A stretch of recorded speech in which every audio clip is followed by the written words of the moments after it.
নমস্কার। আজ আমি নিয়ে এসেছি ওলকপি। ওলকপি কে কে খেতে ভালোবাসেন আর কে কে খান না অবশ্যই কমেন্ট করে জানাবেন। তবে আজকে আমি যে পদ্ধতিতে করব দেখবেন যারা খান না তারাও হয়তো খেতে ভালোবাসবেন, এর প্রেমে পড়ে যাবেন। তো চলুন, প্রথমে আমি ওলকপিটাকে ছুলে আজকে আমি জিরি জিরি করে কেটে তৈরি করব ওলকপির তরকারি। প্রথমে আমি এটাকে কেটে নিই। এই দেখুন, ওলকপিটা কাটার পর এইরকম বেরোয়। এবার আমি এটাকে জিরি জিরি করে কেটে নেব।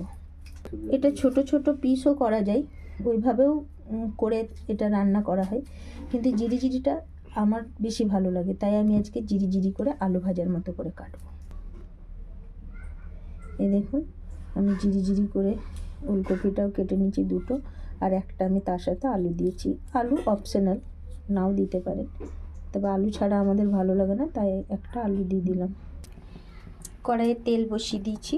এখানে একটা শুকনো লঙ্কা, তেজপাতা আর একটু জিরে নিয়ে নিয়েছি, আর গরম মশলা আমি বেটে দেবো। এবার আমি তেলটা গরম হয়ে গেলেই এই কপিটা কড়াইয়ের মধ্যে ছেড়ে দেবো।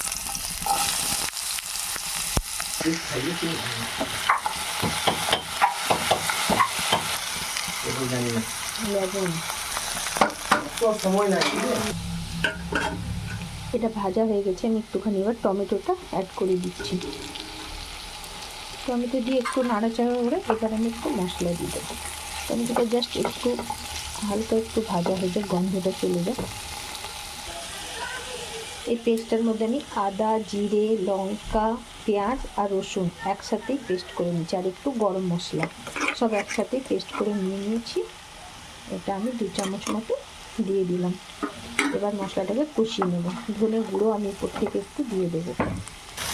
এখানে আমি 1/2 চামচ ধনে গুঁড়ো আর লঙ্কার গুঁড়ো 1 চামচ মতো দিয়ে দিচ্ছি। এবার এটা গোলমরিচের গুঁড়ো একটু দিয়ে দিলাম, একটুখানি চিনি দিয়ে দিলাম। চিনিটা অপশনাল, যে খেতে ভালোবাসেন দেবেন, নাহলে স্কিপ করে দেবেন। এটা আমার কষানো হয়ে গেছে, এবার আমি জল দিয়ে দেবো।